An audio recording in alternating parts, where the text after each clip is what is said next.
So I'm going to show you how to make the perfect pork belly. And it's a tough one. How do you get that incredible crackling, but then melt in your mouth, tender, juicy, gorgeous pork belly, right? A nice hunk of that, right? That's what I'm gonna give you. This is a beautiful basic recipe that works every single time, and you're gonna love it. You're gonna get crackling, you're gonna get meat, and you're gonna get massive smiles around the table. So guys, let's start with the pork. Go to your butchers. You want a free-range bit of pork. Look for marbling. And this fat will mostly render out, but the journey out kisses, looks after, takes care of the meat. Why am I doing a big chunk? Well, leftovers from this are gonna be amazing. Whether you freeze it, fridge it, use it within the week after, it's gonna be amazing. And I'm gonna show you how to score it. Now, there's a little secret weapon, Stanley knife. So get a Stanley knife, change the blade. I don't want your grubby old blade from doing your DIY.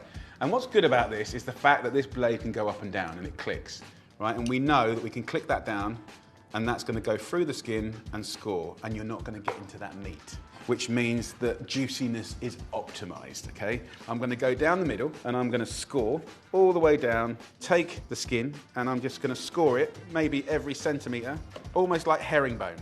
So that's one side done. But what you'll notice is as I open it up, can you see that kind of concertina out? Heat can get in quicker, flavor can get in more.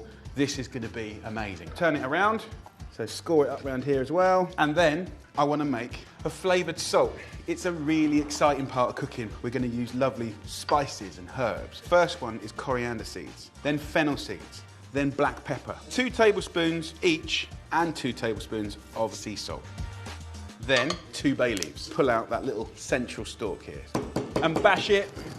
Now is the time to use it.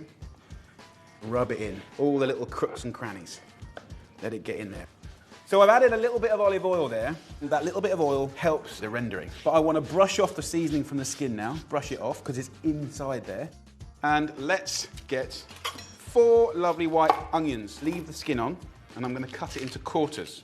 This is going to roast as a trivet under the pork. And the skin stops the onions from scalding. So use the onion to prop up the pork. You want it all to roughly be on the same plane.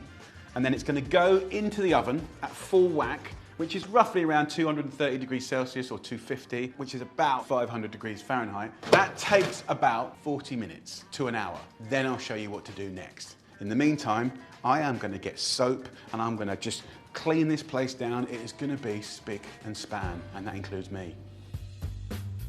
The pork is looking amazing, and as that crackling's just getting perfect, I want to clank up a load of veg. We've got lovely potatoes, leave the skin on. Chunk them up into like inch chunks.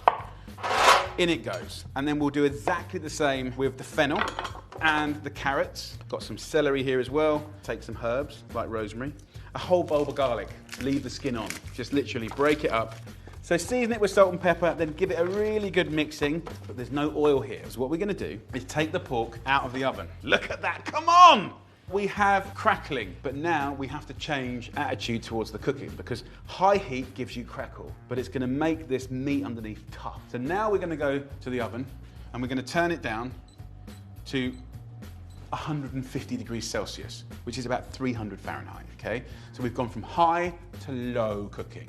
This is the genius. What we have underneath, listen to that crackling. Oh. So what we have here, ladies and gents, is the potential for the most amazing homemade gravy. People are gonna go nuts for this. We have already got guaranteed crunchy crackling, right? So I wanna guarantee you tenderness.